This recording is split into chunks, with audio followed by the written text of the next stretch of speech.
पृथिव्याम त्रीणि रत्नानि जलमन्नम सुभाषितम मूढ़े पाषाण खंडेषु रत्न संज्ञा विधीयते। इसके भाव को यदि समझे तो शायद हमारा जीवन उच्च जीवन बन जाएगा। संस्कार और संस्कृत दोनों क्री धातु से निष्पन्न है। संस्कृता रचिता भाषा संस्कृत भाषा कहते। जिस भाषा का संस्कार किया गया हो वह भाषा है संस्कृत।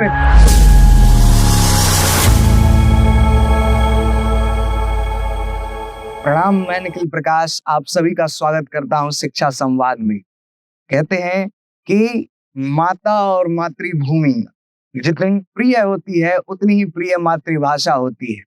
आज हमारे गेस्ट हमारे vice principal Akhilesh Kumar Mishra sir हैं, जो कि हमारे यहाँ हिंदी और संस्कृत के शिक्षक हैं। मैं आप सभी से उनको मिलवाऊंगा। मैं चाहता हूं कि आप सभी उनकी बातें सुने। सर, बहुत बहुत स्वागत है हमारे शिक्षा संवाद के पॉडकास्ट में। तो साधारण नमन आज सभी दर्शकों का, साधारण नमन जो हमारे इस संभाषण को देख रहे हैं, एक बार आभार है उन सबके प्रति। सर, आज की कहानी हम लोग शुरू करेंगे ऐसे कि मैं जानना चाहूंगा आपसे कि हिंदी संस्कृत बहुत कठिन माना जाता है। क्या है हिंदी और संस्कृत, दोनों के बारे में विशेष रूप से आप बताएं। सर, जहाँ तक हिंदी संस्कृत की कठिनाई की बात है तो सर हिंदी हमारा राष्ट्र हिंदुस्तान है, हिंदुस्तान के नाम से प्रसिद्ध है और हिंदी यहाँ की मुख्य भाषा है। सर, भारत के अधिकांश लोग हिंदी भाषा का प्रयोग करते हैं। कुछ क्षेत्रों को यदि सर छोड़ दिया जाए तो उन क्षेत्रों में अन्य भाषाओं का प्रयोग बोलचाल के लिए किया जाता है, लेकिन बोलचाल के लिए भारत के प्राय राज्यों में हिंदी भाषा का प्रयोग किया जाता है। तो सर हिंदी यदि शैक्षिक स्तर पर देखा जाए, विद्यालयी स्तर पर देखा जाए तो हाँ, वहाँ ये कहा जाता है कि हिंदी थोड़ी कठिन है, लेकिन ऐसे हिंदी तो सर सरल है। क्योंकि यदि सरल नहीं होती, खास करके हम भारतीयों के लिए, तो सर हम हिंदी का प्रयोग इतना आमतौर पर नहीं कर रहे होते। सर, आपका प्रश्न था संस्कृत को लेकर, तो संस्कृत तो सर क्लिष्ट नहीं है। हिंदी के पूर्व की यदि बात की जाए, हिंदी भाषा के पहले, तो हिंदी की उत्पत्ति संस्कृत से हुई है, यानी प्राचीन भाषा हमारी संस्कृत रही है। हाँ, बाद के कालखंडों में उसके प्रयोग में कमी आई, लेकिन उसकी महत्ता सर बरकरार है। हम बात करेंगे सर, इसकी चर्चा हम करना चाहते हैं। हम जानना चाहते हैं कि सर संस्कृत क्या है, इसके बारे में एक विश्लेषण दें आप। क्या संस्कृत, कैसे, क्यों पढ़ाई जाती है, क्या फायदा, क्या लाभ, क्या हानि, आप बताएं हमारे दर्शकों को। सर, एक अवधारणा सी बनती जा रही है कि संस्कृत क्लिष्ट भाषा है, कठिन भाषा है, और आजकल सर यह भी है कि अन्य विद्यालयों में और अन्य जगहों पर यह देखा जा रहा है कि संस्कृत उपेक्षित होता जा रहा है। लेकिन अभी वर्तमान के कालखंड में मुझे ऐसा जान पड़ता है कि संस्कृत की महत्ता बढ़ने लगी है। भारत सरकार का भी इस ओर ध्यान आया है, और सर वास्तविकता यह है कि संस्कृत बहुत ही एक व्यापक भाषा है, और यह अपने में व्यापक विषयों को, एक बड़े से विषयों को समाहित किए हुए हैं। जितने भी अभी विज्ञान के माध्यम से हम जो पढ़ते हैं, विज्ञान की उतनी शाखाएं हैं, मुझे लगता है कि वो सारी शाखाएं हमारे यहाँ संस्कृत में है, पूर्व से ही है। बीच के कालखंड में जब हमने उनका अध्ययन छोड़ दिया, उन पर शोध छोड़ दिया, तो हम उनसे दूर हो गए, हमें उसके बारे में जानकारी नहीं मिल सकी। लेकिन अब पुनः उस ओर जागरण बढ़ रहा है, लोगों का प्रयास भी बढ़ रहा है, और इस तरह से संस्कृत को अब आगे ले जाने का प्रयास भारत सरकार की ओर से भी हो रहा है, और सीबीएसई बोर्ड के द्वारा भी, जहां 3 भाषाओं को लागू किया है, उसमें संस्कृत को भी महत्वपूर्ण स्थान दिया गया है। बिल्कुल, हिंदी संस्कृत दोनों विषयों की पढ़ाई हमारे यहाँ कराई जाती है। अक्सर सा हम देखते हैं कि बहुत सारे ऐसे पेरेंट्स हैं जो कि चाहते हैं कि अब अंग्रेजी के बाद अगर कोई ऑप्शनल लैंग्वेज है तो संस्कृत ना चुन करके फ्रेंच चुन लें, जर्मन चुन लें। तो क्या इसका महत्व घटता जा रहा है या फिर प्रेम घटता जा रहा है, आपको क्या लगता है? सर, एक कारण यह हो सकता है कि अभिभावकों का या विद्यार्थियों का लगाव अंतर्राष्ट्रीय भाषाओं से होना यह बताता है कि वो विदेश की ओर जाना चाह रहे हो। ऐसा होता है कि आज की शिक्षा में जब उच्च शिक्षा लेने की बात हो तो वो फॉरेन की ओर भी मुड़ते हैं, विदेश की ओर जाते हैं। लेकिन अभी हमारी जो संस्कृत है, संस्कृत भाषा का प्रयोग सर विदेशों में भी कई ऐसे राष्ट्र हैं जहाँ वो अब संस्कृत अपना रहे हैं। तो सर हम यह नहीं कह सकते कि विद्यार्थी जो है अन्य भाषाओं की तरफ उनका ज्यादा झुकाव है, हमारे संस्कृत की तरफ नहीं। तो हमारे संस्कृत की तरफ अन्य जो देश हैं वो झुक रहे हैं, वो उनका झुकाव हमारी ओर हो रहा है, संस्कृत भाषा की ओर हो रहा है, और संस्कृत भाषा की प्रमुखता को, उसकी प्रधानता को, उसके महत्व को वो समझ रहे हैं और इसलिए अपनाने की ओर अग्रसर है। सर तो ऐसे तो देखा जाए तो ये उनके लिए भी एक फॉरेन लैंग्वेज ही है। तो दोनों प्रकार से ये चल रहा है कि वो फॉरेन लैंग्वेज वो भी पढ़ना चाह रहे हैं और फॉरेन लैंग्वेज ये भी पढ़ना चाह रहे हैं। तो अगर एक तरह से कह सकते हैं कि दोनों ही देशों का या फिर भिन्न-भिन्न देशों का बाहर की चीज़ों को अपनाने का प्रकरण बढ़ता जा रहा है और अपनी चीज़ों को छोड़ना चाह रहे हैं, या फिर इसमें रस नहीं रह गया है, या फिर रस हम दिलवा नहीं पा रहे हैं बच्चों को। नहीं सर, इस बात को खंडित करना चाहूंगा। संस्कृत के प्रति बच्चों का जो झुकाव है वो कम रहा है ऐसी बात नहीं है। अब अभी वर्तमान की स्थिति में अब झुकाव बढ़ रहा है। कहते हैं कि हमारी रुचि अगर किसी चीज में होती है तो हम उसको और ज्यादा करना चाहते हैं। जी सामान्य है, सभी के लिए है। जैसे अगर मेरी रुचि गाड़ियों में है तो मैं चाहूंगा कि मेरे पास अच्छी अच्छी गाड़ियां हो, सुंदर सुंदर गाड़ियां हो, व्यवस्थित हो। सब्जेक्ट एक ऐसी चीज होती है, जैसे मान लीजिए किसी कोई एक विद्यार्थी है जिसकी रुचि है मैथमेटिक्स में, उसको अच्छा लग रहा है, उसको मजा आ रहा है। तो ये जो इंटरेस्ट है, क्या वो हम हिंदी या संस्कृत में बच्चों में पैदा नहीं करा पा रहे हैं, या फिर मुझे नहीं समझ में आ रही है ये चीजें, आप समझाएं। हम संस्कृत के प्रति, जैसे संस्कृत ऐसे पढ़ना, बात करें यदि हिंदी की, ज्यादा बच्चे हिंदी की ओर 10वीं कक्षा की यदि बात करें तो बच्चे हिंदी चयन करते हैं। संस्कृत भी अब संस्कृत की ओर भी बढ़ रहा है। जहाँ संस्कृत में अंक पहले कम आते थे, अब संस्कृत में अंक भी आ रहे हैं। सर ये है कि अभिरुचि उनकी बढ़ रही है। ये शिक्षक पर भी निर्भर करता है कि वो कैसे विषयों को बच्चों के सामने परोस रहे हैं, कैसे रख रहे हैं। बच्चे जब उसमें आनंद लेने लगेंगे तो स्वतः उनकी अभिरुचि बढ़ जाएगी। और सर संस्कृत की जहाँ बात है, तो संस्कृत में सर जब उनको परस्पर वार्तालाप कराया जाता है, जब वो वार्तालाप की ओर बढ़ेंगे, जब शब्दों के अर्थ को समझेंगे, तब उनकी अभिरुचि बढ़ेगी। शब्द के स्तर तक उनकी समझ नहीं है, जो शब्द बोला जा रहा है उसका भाव वो नहीं समझ पा रहे हैं, तब उनकी अभिरुचि वहां से कमने लगती है। तो प्रारंभिक स्तर पर सर बच्चों को ऐसे शब्दों का प्रयोग संस्कृत में करवाना चाहिए कि जहां से वो समझ सके, और सर अनुवाद माध्यम से पढ़ाया जा सकता है। हालांकि जैसे ही थोड़ा उनको ज्ञान हो जाए, उसके बाद संस्कृत को संस्कृत के माध्यम से ही पढ़ाना ज्यादा बेहतर होता है।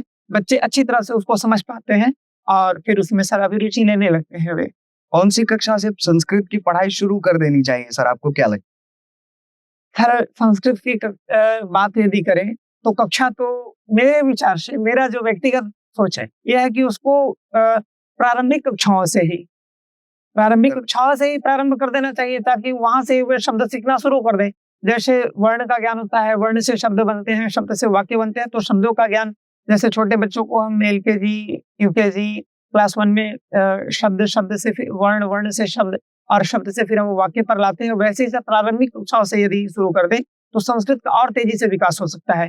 हालांकि अभी CBSE में सर वर्ग 6 से लागू किया गया है, 6 से लागू किया है, और वो उसको सर उसी स्तर से प्रारंभ किया गया है, प्रारंभिक स्तर से प्रारंभ किया गया है और धीरे धीरे सर बढ़ाया गया है। बहुत। मान लीजिए कि मैं आपको एक प्लेस में रखता हूँ कि आपको मुझे संस्कृत पढ़ाना है। मैं चाहूंगा कि दर्शकों को भी इसमें थोड़ी रुचि आए इस भाषा को लेकर के।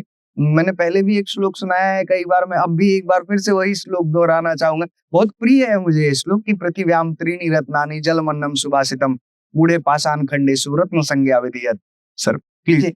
सर ये जो श्लोक आपने कहा, ये बहुत ही सारगर्भित श्लोक है। इसके भाव को यदि समझें तो शायद हमारा जीवन एक उच्च जीवन बन जाएगा। एक बेहतर जीवन बनाने के लिए सर इसमें सार है इस श्लोक में।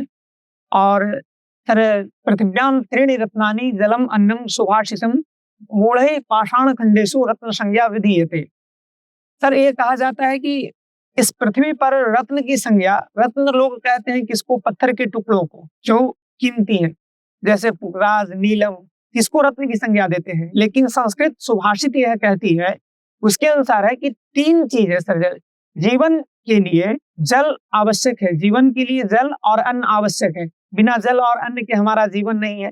उसी तरह सुभाषित का होना हमारे जीवन में, सुभाषित यदि कहें तो अच्छे वचनों का, सद्वचनों का हमारे जीवन में बहुत ही बड़ा रोल है। जब तक कि हम अपने जैसे गुरुजनों से, अपने पूर्वजों से जो हमें सदाचार की बातें सिखाई जाती है, वह हमारे जीवन का, हमारे अच्छे जीवन का, उच्च जीवन का वो आधार होता है। तो सर सुभाषित महत्वपूर्ण है, जिस तरह से जल, अन्न महत्वपूर्ण है जीवन के लिए, उसी तरह से सुभाषित भी, सुंदर वचन, अच्छे वचन, सद्वचन आवश्यक है। जो सर संस्कृत में इसका एक विशाल भंडार है। और सर बात हुई कि प्रारंभिक स्तर पर हम कैसे बच्चों को शिक्षा दें कि उन्हें अभिरुचि, सर संस्कृत को संस्कृत के माध्यम से पढ़ाया जा सकता है। जैसे यदि मैं कहूँ कोई विद्यार्थी है जिसने कभी संस्कृत नहीं पढ़ा, अब मैं अपनी ओर इशारा करके कह रहा हूँ कि मम नाम अचलेशः, मम नाम अचलेशः, भवतः नाम किम। इतना तो मुझे भी समझ में आ रहा है कि आप नाम पूछ रहे हैं, अपना बता रहे हैं और मुझसे मेरा पूछ उत्तर देने के विद्यार्थी सर उसी तरह से देंगे जैसे हमने कहा कि मम नाम अचलेशः, मेरा नाम अचलेश है, भवतः नाम किम, आपका नाम क्या है। तो सर विद्यार्थी जब समझ रहे हैं, उन्हें सिर्फ उसमें स्थान परिवर्तन कर देना है नाम की जगह पर। मम नाम रमेश, मम नाम गणेश, मम नाम सुरेश, सर वो बोल सकते हैं। बिल्कुल, इस प्रकार सर सरलता से बच्चों को सिखाया जा सकता है। बिल्कुल सीख रहे हैं सर, आपका रिजल्ट भी यही बतलाता है। खैर, अब बात करेंगे सर कि सुंदर वचनों की जब बात हुई है और संस्कृत की बात हो रही है और संस्कार की ना हो तो ये तो पाप हो जाएगा। सर संस्कार के बारे में आपके क्या विचार हैं, आप रखिए जनता के सामने। संस्कार और संस्कृत दोनों क्री धातु से निष्पन्न है। क्री धातु से बना है संस्कार और संस्कृति। संस्कृत की परिभाषा यदि संस्कृता रचिता भाषा संस्कृत भाषा कह सकते, जिस भाषा का संस्कार किया गया हो वह भाषा है संस्कृत। और हमारे जीवन में जैसे सर अब संस्कृत भाषा के संस्कार की बात आती है तो उसमें आता है कि जैसे शब्द का निर्माण हम कैसे करते हैं, उपसर्ग के द्वारा, प्रत्यय के द्वारा, ऐसे खंडों को हम पढ़ाते हैं और शब्द रचना बतलाते हैं। वैसे ही सर हमारे जीवन में महत्व है संस्कार का। कि संस्कार वो चीजें हैं जो हमारे अपने माता पिता से, पूर्वजों से और शास्त्रों से, सर शास्त्र भी है जो हमारे ऋषि मुनियों के द्वारा प्रतिपादित किए गए, और संस्कृत में इसका सर एक विशाल भंडार है जिसको अपनाना आवश्यक होता है। और सर जब हम अपने माता पिता के द्वारा बताई गई अच्छी बातें, अपने समाज के लोगों के द्वारा जो महान लोग रहे, सर ये बहुत ही एक प्रसिद्ध पंक्ति है, महाजनु ये गतः सपांथा, जिस पर महान लोग, श्रेष्ठ लोग चले हैं, उसका हमें अनुसरण करना चाहिए, उस रास्ते पर हमें भी चलना चाहिए। और सर यही हमारे अंदर संस्कार बनकर उभरता है। और यह संस्कार जब सर हमारे अंदर आता है तब सर मुझे लगता है कि शिक्षा सही रूप में दी गई या शिक्षा ग्रहण की गई। सर बेहतर रिजल्ट या बेहतर व्यक्ति, दोनों में बेहतर कौन? सर रिजल्ट अंक की बात की जा रही है तो सर अंक की यदि बात की जा रही है तो वह पूरे व्यक्तित्व का निर्धारण नहीं करता है। व्यक्तित्व के निर्धारण के लिए सर यह आवश्यक है कि उसे एक अच्छा व्यक्ति बनना चाहिए। और शिक्षा का भी सर यही महत्व है, अपने जीवन को श्रेष्ठ बनाना, अपने जीवन को उत्तम बनाना। और उत्तम बनाने के लिए सर यदि हमने अंक अधिक ले आए, हमारा एकेडमिक परफॉर्मेंस बहुत ही अच्छा रहा, हम एक अच्छे संस्थान में जॉब प्राप्त कर ली है, लेकिन सर उसके अंदर हमारे अंदर यदि सद्गुण नहीं है, सद्विचार नहीं है, तो सर हम अपने पद का भी दुरुपयोग करते हैं। एक उसके लिए स्वार्थवृत्ति यदि आ गई हमने तो हम अपने पद का दुरुपयोग करके और क्षति करते हैं। जिस संस्थान में हम जाते हैं उस संस्थान की क्षति करते हैं। इसी तरह से राष्ट्र में सर कई ऐसे समस्याएं हैं जो उभर करके सामने आ रही है। और सर मुझे लगता है कि इसमें कहीं ना कहीं वो व्यक्ति जो उस उच्च पद तक पहुंच पाए हैं उनमें जो शिक्षा का मूल स्वरूप है उसका कुछ अभाव दिखता है। जो कि सुभाषित की हम बात कर रहे हैं, सद्वृत्ति की बात कर रहे हैं, अच्छे आचरण की बात कर रहे हैं, तो यदि सर वो अच्छे जैसे सब्जेक्ट का, विषय का अच्छा ज्ञान है और यदि उनके अंदर ये भी गुण होता कि उनके अच्छे संस्कार होते, उनके अंदर सदाचार होता, तो सर हमारा राष्ट्र बहुत ही ऊपर होता, जो हमें संस्कृत से मिल सकता है। और इसलिए सर मैं कह सकता हूँ कि हमें संस्कृत की ओर बढ़ना चाहिए, वह हमें सद्मार्ग की ओर प्रेरित करती है। ऐसे कौन से संस्कार हैं जो बच्चों को देने चाहिए जिससे वे एक बेहतर नागरिक बन सकते हैं अपने राष्ट्र के लिए? सर यह एक बड़ा प्रश्न है कि कौन से संस्कार बच्चों को दिए जाएं। सर सदाचरण की जब बात करते हैं तो उसमें सबसे प्राथमिक चीज उसके बाल्य शैशवावस्था से ही सर ये बात प्रारंभ हो जाती है। और हमारे शास्त्रों में तो शैशवावस्था की बात सर क्या करें, उसके पूर्व गर्भावस्था भी जो अभिमन्यु की कहानी आती है कि वहां से माता पिता के जो आचरण होते हैं, माता पिता जो वार्तालाप करते हैं, जो व्यवहार करते हैं, वह वो उसके अंदर पहुंचता है। और वह गर्भ में, बच्चा जब गर्भ में रहता है तब से ही उसके अंदर। और ये साइकोलॉजी भी, आज का जो मॉडर्न साइंस है, साइकोलॉजी भी यह बात बतलाती है। तो सर, संस्कार में सबसे पहले तो हमें अपने आचरण को ठीक करना चाहिए। एक गुरु के रूप में, एक शिक्षक के रूप में हमारा आचरण अच्छा होना चाहिए। एक माता पिता के रूप में हमारा आचरण अच्छा होना चाहिए। यदि बच्चे के पास हम यदि सच्ची बातें कर रहे हैं, अच्छी बातें कर रहे हैं, तो वो उसी चीज को अडॉप्ट करते हैं, उसी चीज को ग्रहण करते हैं। तो पहले सर उसे अच्छे संस्कार देने के लिए, अच्छे आचरण देने के लिए सर पहले मुझे, हम शिक्षकों को, हम माता पिता जितने हैं, हम लोगों को पहले अच्छे आचरण ठीक करना चाहिए। और उनके अंदर सर एक ऐसा कुछ विषय नहीं कहा जा सकता है कि ये ठीक करना, जैसे सद्भाषण, सत्य बोलना। अब सर उदाहरण के तौर पर यदि मैंने कोई काम नहीं किया और बच्चों से ही हम उस चीज को झूठ बोल रहे हैं, या जो हमने झूठ बोला और बच्चे उस बात को समझ रहे हैं, तो वो वहां से सीख रहे हैं झूठ बोलना, कि बातों से हमें कैसे बचा जा सकता है। तो सर यहाँ से उनका संस्कार प्रारंभ होता है। तो हमें अपने ऊपर ध्यान रखना चाहिए, हमें खुद के क्रियाकलाप के ऊपर पहले ध्यान रखना होगा। एक शिक्षक के तौर पर आपकी जिम्मेवारी कौन कौन सी बनती है उन बच्चों में संस्कार पोषित करने के लिए? आपको कौन कौन से संस्कार एक शिक्षक के रूप में अपने विद्यार्थियों को देना चाहिए? जी सर, शिक्षक की बात कर रहे हैं, मैं एक शब्द प्रयोग करना चाहूंगा संस्कृत का, आचार्य कहा जाता है। आचार्य कहा जाता है। आचार्य का, तो आचार्य की परिभाषा है, स्व आचरणेन शिक्षयति इति आचार्य। जो अपने आचरण से बच्चों को शिक्षा दे वो आचार्य है। तो आचरण सर, आचरण यह है कि अब हम समय के पाबंद हो, विद्यालय हमें समय से आना है, मैं समय से विद्यालय आऊं, हमें नियमित रहना चाहिए, हमें सद्वाक्यों का प्रयोग करना चाहिए, हमें सच्ची बातें बोलनी चाहिए, और जो हम बोले वही करें। तो जो हम करते हैं वो बच्चे सीखते हैं, चूंकि हमारे आचरण से सीख रहे हैं, हमारे व्यवहार से सीख रहे हैं। यदि हमें व्यवस्थितता का गुण है, हम यदि अपने सामान को, हम अपनी सामग्री को व्यवस्थित रूप में रख रहे हैं, हमारी साज सज्जा, हमारी वेशभूषा यदि सही है, तो बच्चों का भी होगा स्वाभाविक, क्योंकि वे हमें देखकर, हमारे आचरण से वे अपना आचरण बना रहे हैं, सीख रहे हैं।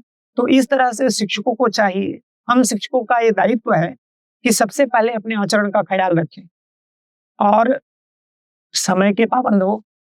जब शिक्षक की बात आती है तो शिक्षक उस विषय के तो उन्हें पूर्ण, जिस विषय को वो प्रतिपादित करने जा रहे हैं उस विषय का उन्हें पूरा ज्ञान होना चाहिए। हाँ, यह भी आवश्यक है कि अनवरत अध्ययन स्वाध्याय जारी रखना चाहिए। तो यह स्वाध्याय सिर्फ हम बच्चों के लिए सेल्फ स्टडी कहते हैं, ये बच्चों के लिए नहीं, बल्कि हमारे लिए, शिक्षकों के लिए भी है कि सेल्फ स्टडी होना चाहिए, स्वाध्याय होना चाहिए। जिस पाठ को भी हम वहाँ प्रतिपादित करने जा रहे हैं, पढ़ाने के लिए जा रहे हैं, वह पाठ हमें उसकी तैयारी होनी चाहिए कि बच्चों को पढ़ाना है तो इसमें कौन कौन से क्रियाकलाप हम करवा सकते हैं, क्या क्या चीजें करवाई जा सकती है, क्या प्रश्न पूछे जा सकते हैं कि बच्चे इसमें ज्यादा अभिरुचि लें और इससे कनेक्ट हो सके।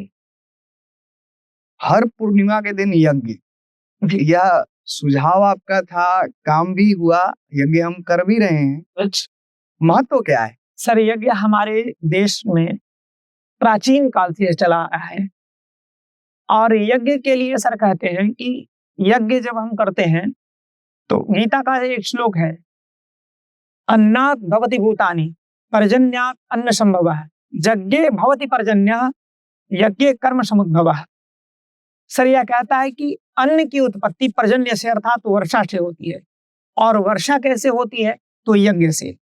सर यज्ञ जब हम करते हैं तो यह गीता में यदि ऐसा कहा गया है, भगवान श्री कृष्ण ने कहा है, सर यह बहुत ही एक विशद विषय है कि इसकी व्याख्या करना यह शोध का विषय हो सकता है। बिल्कुल। कि यज्ञ जब हम करते हैं तो यज्ञ में सर हम विभिन्न देवताओं की उपासना करते हैं, उसमें उनके विभिन्न आचरणों का, चरित्रों का हम ध्यान रखते हैं। हवन, यज्ञ का एक मुख्य सर अंग होता है हवन। हवन जब करते हैं तो यह बहुत ही सर्वविदित है कि जब हवन किया जाता है तो उससे जो, उसमें जो पदार्थ होते हैं, हवन के जो पदार्थ होते हैं, उसके जलने के बाद उससे जो धुआं निकलता है या जो उससे तेज निकलता है, उससे वातावरण की शुद्धि होती है। वातावरण में यह भी कहा जाता है कि वातावरण में मौजूद जो जीवाणु विषाणु है उनका भी विनाश होता है, और ये हमारे यहाँ प्राचीन काल से।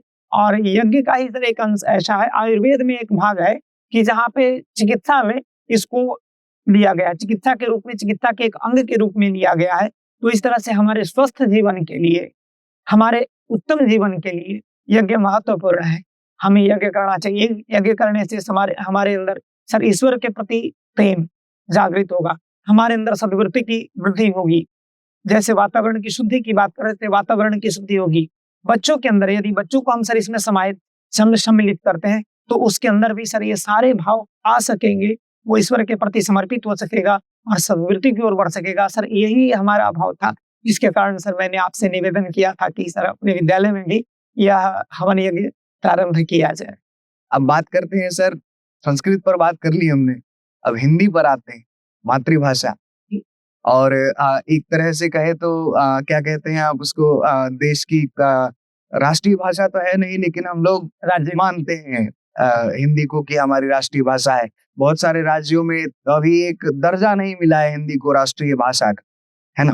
तो हिंदी को समझते हैं सर, हिंदी को आसान करते हैं लोगों के लिए। बहुत सारे ऐसी चीजें हैं जो लोग गलत कर जाते हैं। मैं चाहता हूं कि आप बताएं कि कैसे आप अपनी हिंदी को सुधार सकते हैं और आप अपने बच्चों की हिंदी को कैसे सुधारवा रहे हैं। जी सर, हिंदी की यदि बात करूं तो हिंदी राष्ट्रभाषा कही जा रही है। संविधान के द्वारा भी इसे राष्ट्रभाषा का स्थान प्राप्त नहीं हुआ है, राज्य भाषा का स्थान प्राप्त हुआ है, जो संविधान के 8वीं सूची में जिसका वर्णन किया गया है। तो हिंदी सर प्रमुख भाषा है हमारे राष्ट्र की। यह हमारे संवेदनाओं को, हमारी भावनाओं को व्यक्त करने में सबसे ज्यादा सरल कारगर भाषा सिद्ध है। बिल्कुल, यह निश्चित है कि हम अपनी अभिव्यक्ति जितनी सरलता से हिंदी माध्यम से कर सकते हैं, अन्य भाषाओं में उतना सरल नहीं होगा, क्योंकि हिंदी हमारी आम बोलचाल की भाषा है। अब सर बात आती है कि हिंदी बोलने के क्रम में जो अशुद्धियां आती है, तो अशुद्धियों की बात है सर। पहले तो भाषा का महत्व यह है कि हम अपने भावों को, हम अपने विचारों को दूसरों तक पहुंचा सके। यदि यह काम हम कर पा रहे हैं तो भाषा का महत्व पूरा हो जाना है। अब सर उसके बाद आती है कि भाषा की शुद्धि की बात। तो भाषा की शुद्धि सर, भाषा की शुद्धि न रहने से कभी कभी अर्थ थोड़ा बदल जाता है। अब लेकिन सामने वाला व्यक्ति उस चीज को, यदि वह भी उसको किस रूप में ग्रहण कर रहा है, यदि उसे उन शब्दों का उसे ज्ञान होगा, जैसे हम अनेकार्थी शब्द की बात करें, कर, तो कर का अर्थ सर हाथ है, और कर का अर्थ एक सर टैक्स है ना। अब आज हमने कर भुगतान कर दिया है, तो कर भुगतान कर दिया है तो इसका अर्थ यह नहीं होता है हाँ मैंने टैक्स भर दिया है। सामने वाले व्यक्ति को यह बात समझ में आ जा रही है, वह चाहे इन दोनों बातों को एक साथ समझे या ना समझे, कि करके अर्थ, कर का अर्थ हाथ भी है और कर का अर्थ, और कर अर्थ, लेकिन उसे सर ये बात समझ में आ जाती है। अब जैसे अब हम कर बोले कि माँ सरस्वती के कर में वीणा विराज है, तो अब वीणा की बात करें कर में, तो वहां यह बात समझ में आती है कि कर, तो वहां टैक्स की बात नहीं होगी। यह निश्चित है कि वहां कर हाथ में, माँ सरस्वती के हाथ में वीणा है। तो अब इस तरह से यदि शब्दों का जो अर्थ है बच्चों को बतलाते हैं, सर मैं एक उदाहरण के तौर पर इसको लिया हूँ कि बतलाते हैं, तो बच्चे शब्दों के अर्थ, कर जोड़ करके खड़ा, जी कर जोड़ कर खड़ा हूँ, मैं करबद्ध प्रार्थना करता हूँ। तो इस तरह से बच्चों को भाषा का ज्ञान, शब्दों का ज्ञान, यानी शब्दों का प्रयोग, जितना ज्यादा हम प्रयोग उनको बतलाते हैं, वो शब्दों को ग्रहण करते हैं। और किसी भी भाषा की अच्छी जानकारी के लिए यह आवश्यक है कि उस भाषा के कितने ज्यादा शब्द आप जानते हैं। वो वोकैबुलरी जिसको हम कहते हैं, वो उतनी आपकी जितनी मजबूत होगी जी, उतने अच्छा आप उस भाषा को कह पाएंगे, भाषा बोल पाएंगे। भाषा का ज्ञान, तो भाषा का ज्ञान के लिए आवश्यक है। दूसरी सर बात आती है, जैसे एक लिंग की बात आती है कि भाषा में प्रायः अशुद्धियां हो जाया करती है लिंग को लेकर, लेकिन भाषा का महत्व तो वहां पूरा हो रहा है। अब लिंग के ज्ञान के लिए सर जैसे जैसे यह दायित्व बन जाता है शिक्षकों का। जी, शिक्षक यदि बच्चों को इस स्तर पर भाषा का ज्ञान दे रहे हैं, जैसे सर मेरी कोशिश रहती है कि मेरे तरफ से वार्तालाप में बच्चों के साथ जब मैं वार्तालाप करूं, बातचीत करूं, तो उस क्रम में शब्दों की शुद्धि, शब्दों के उच्चारण पर ध्यान रहे, ताकि वो सुन करके उन चीजों को सीख सके। जैसे सुबह हुआ नहीं है, सुबह हुई है। जैसे बच्चे ने कहा सुबह हुआ है, बोलेंगे सुबह हुई है, सुबह हो गई। अब सर बात वहां से समझने लगते हैं। अब जब 2-4 बार हम इसका प्रयोग करते हैं, सुबह जब भी बात आती है वाक्य में प्रयोग करने की, तो हम उसका स्त्रीलिंग प्रयोग करते हैं। बच्चे जब सुनते हैं तो वे सीख जाते हैं। दिन निकल आया, धूप निकल गई। हिंदी में प्राय लोग बोलते हैं धूप निकल रहा है, धूप निकल गया। धूप निकल गया है। धूप निकल गई, धूप निकल रही है। अब जब बच्चे मुझसे सुनते हैं, वो प्रयोग करते हैं, और जब वो प्रयोग करने लगते हैं तो सर वो घर तक प्रयोग पहुंचती है। अब घर तक पहुंचती है, अब घर में जो लोग जिन लोगों का इस विषय पर ध्यान नहीं था, उनका भी ध्यान जाता है कि बच्चा यह प्रयोग कर रहा है। अब वहां से सर हमारे क्षेत्र में भी भाषा का विकास होना शुरू हो जाता है, भाषा की शुद्धि आने लगती है। क्या बात है, बहुत बढ़िया। इसको कहते हैं कि सर एक बच्चे से, एक विद्यालय से, एक पूरे समाज को शिक्षित करना, एक विद्यार्थी का काम यही होता है कि भाई एक उन्नत समाज का निर्माण करना। अब सर बात करते हैं कि एज अ वाइस प्रिंसिपल बहुत सारी ड्यूटीज आपके कंधों पर है, जिसको आप बखूबी निभा रहे हैं। बहुत प्रसन्नता होती है। पेरेंट्स भी आपकी बात सुनते हैं, आपकी तारीफें सुनते हैं कि आप बहुत बेहतर काम कर रहे हैं, बच्चे बहुत अच्छा कर रहे हैं। और अब मैं चाहता हूं सर कि अब आप अपने रोल को बताएंगे, आप एज अ वाइस प्रिंसिपल क्या क्या कर रहे हैं, कैसे कैसे चीजों को आप कंट्रोल करते हैं कि कहाँ क्या होना है, कैसे हो रहा है। सर मुझे यह जब दायित्व दिया गया, मैंने सर से उस वक्त आग्रह किया था कि सर मुझे दायित्व दिया जाए, पद न दिया जाए। सर मेरा यह आग्रह था सर से, लेकिन सर ने कहा कि जब आप उस स्थान पर बैठेंगे तभी सही रूप से आप दायित्व का निर्वहन कर पाएंगे। सर मैं प्रयत्न करता हूँ, प्रतिदिन कोशिश करता हूँ कि जो मुझे दायित्व मिला है उसको मैं बखूबी अपनी योग्यता क्षमता का प्रयोग करते हुए निभा सकूं। सर जैसे सबसे पहले सर मेरे मन में जो भी बातें आती है, कुछ भी नए विचार आते हैं, तो सर वो मैं आपसे शेयर करता हूँ या सर के पास में सीधे पहुंच जाता हूँ। और यह मेरे लिए सौभाग्य की बात है, मेरी बातों को सुना जाता है और जहाँ मुझे सही सर मार्गदर्शन दिया जाता है जो करना चाहिए। जैसे सर सबसे पहले मुझे यह ध्यान रखना है कि मूल जो उद्देश्य है, जो पेरेंट्स हमारे पास बच्चों को भेजे हैं, जिस ध्येय से, जिस व्यू से उन्होंने यहाँ भेजा है, उनके लक्ष्य की पूर्ति हो। और उसका सर उद्देश्य है कि दो चीजें, सही शिक्षा उनको मिल सके। सही शिक्षा में सर दो बातें, एक तो जो हम लोग अभी थोड़ी देर पहले सर बात कर रहे थे, उनके संस्कार की, उनके सदाचार की, उस पर सर हमारा ध्यान रहता है। हम कोशिश करते हैं कि जो कुछ ऐसी योजनाएं बनाई जाए, कुछ ऐसा अप्लाई किया जाए जिससे बच्चों में सुधार आए। बच्चों का सिलेबस प्रॉपर तरीके से कंडक्ट होना चाहिए और वो बच्चे उसको जब कंडक्ट हो रहा है, चल रहा है, तो उसके साथ साथ बच्चे उस सिलेबस को पूरी तरह से ग्रहण कर सके, अडेप्ट कर सके। चैप्टर वाइज टेस्ट लिया जाएगा। अब जो पाठ पढ़ाया गया, तो पाठ पढ़ाने के बाद बच्चे कहाँ तक उसमें सक्षम हो सके हैं, किस स्तर तक उस पाठ को समझ सके हैं, इसके निर्धारण के लिए सर एक है कि पाठ समाप्ति के बाद एक टेस्ट लिया जाना है। अब टेस्ट लेने के बाद सर सामान्य तौर पे पता चल जाता है कि बच्चे किस स्तर तक वो आउटस्टैंडिंग लेवल पे पहुंच चुके हैं, एवरेज है, बिलो एवरेज हो रहे हैं। तो सर जो न्यूनतम अंक निर्धारित किया गया है पासिंग के लिए, पास करने के लिए उस परीक्षा में, वो 60% है। 60% मार्क्स उन्हें अचीव करने हैं, तब वो पास माने जाएंगे। उससे नीचे है तो उन्हें उस पूरे पाठ की पुनरावृत्ति करनी है, जो दायित्व शिक्षक के ऊपर होता है, शिक्षकों को करवाना होता है। शिक्षक उन्हें करवाते हैं, उन बच्चों को या अलग बैठा कराएं या कक्षा में ही करवाएं, ऐसा होता है। और सर जो आउटस्टैंडिंग, जो एवरेज स्टूडेंट है, उनको आउटस्टैंडिंग तक कैसे पहुंचाया जाए, इस पर सर कार्य करना होता है कि उन बच्चों में जो त्रुटियां रही है, बारीकी से कॉपी चेक करने के बाद जो भी टेस्ट लिया गया है उसका एक फॉल्ट करवाना। लेकिन इस टेस्ट के पहले सर ये है कि मैक्सिमम प्रैक्टिस करवानी होती है। चैप्टर आपने पढ़ा दिया, चैप्टर ब्रीफ कर दिया आपने, उसके बाद है कि अभ्यास कार्य करवाएं।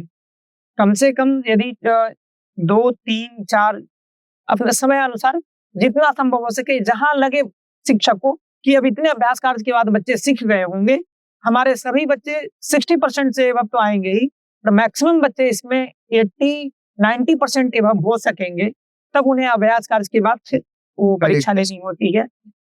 इसके बाद बात करते हैं सर कि हमारा विद्यालय सुबह 7:45 से लेकर के शाम में 6:15 तक शिक्षक मौजूद रहते हैं अपने यहाँ। उसके बाद 45 मिनट बच्चे अपना अभ्यास कार्य करते हैं। तो ये जो 11-12 घंटे का रूटीन है, इसको आप कैसे डिवाइड करते हैं ताकि बच्चों को बेहतर और ज्यादा समय शिक्षकों के द्वारा दिया जा सके और उनका काम बेहतर हो सके? रूटीन देखने का भी दायित्व सर मुझे, इसीलिए आपसे सवाल भी पूछा गया। जी जी जी। और रूटीन बनाना वो सर के निर्देशन के बाद ही सर मैं करता हूँ।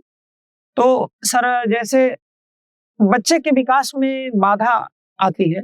बाधा सर इस बात की आती है कि जैसे डे स्कूलिंग यदि हम करते हैं, 6 घंटे की पढ़ाई करते हैं, तो सभी सब्जेक्ट का एक-एक पीरियड लगभग मिल पाता है। एक पीरियड के बाद अब बच्चों को होमवर्क दे दिया जाता है। जब होमवर्क दिया जाता है तो वो बच्चे अपना घर पर काम किए। अब जो बच्चे कॉन्शियस हैं, क्यूरियोसिटी जिनके अंदर है, जिज्ञासा है, करने की इच्छा है या जो थोड़ा जागरूक है, वो तो अभ्यास कर वो अपना होमवर्क कंप्लीट कर लेते हैं। अब कुछ बच्चे ऐसे होते हैं कि जो होमवर्क दूसरे से कॉपी कर लेते हैं। कंप्लीट करना है चूँकि कल जाएँगे शिक्षक में तो सर डाँटेंगे।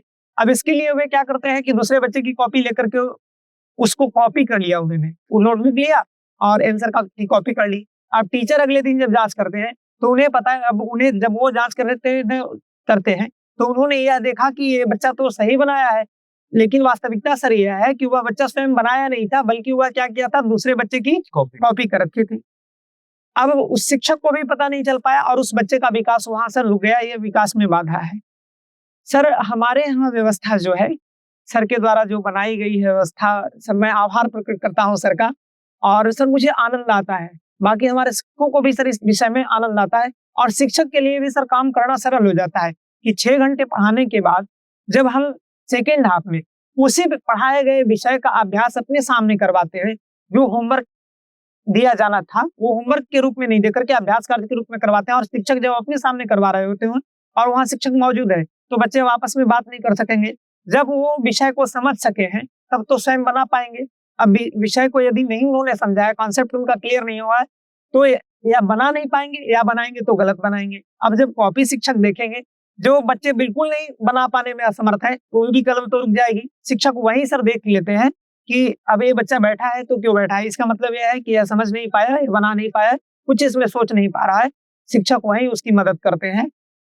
सर कह सकते हैं कि ऑन जॉब ट्रेनिंग देना वो प्रारंभ कर देते हैं और जो बच्चे कुछ है कि कुछ बच्चों में सर आदत होती है कि वो सही हो या गलत हो बनाने की कोशिश करते हैं। तो कोशिश करने के बाद सर ये है कि जब उनके पास शिक्षक के पास कॉपी आती है, जब वो देखते हैं तो पता चल जाता है कि ये बच्चा गलत बनाया है। इसका मतलब सर तात्पर्य ये है कि बच्चा अभी समझ नहीं पाया। तो सर अभ्यास कार्य जब हम उसका होमवर्क जब हम अपने सामने करवाते हैं, शिक्षक अपने सामने करवाते हैं, तो सर उसका विकास तेजी से होता है। जो बहुत-बहुत धन्यवाद सर, आज के आपके इस समय के लिए। मैं बहुत-बहुत आभारी हूँ आपके समय के लिए। सर मैं सभी का सर मेरा सादर नमन है।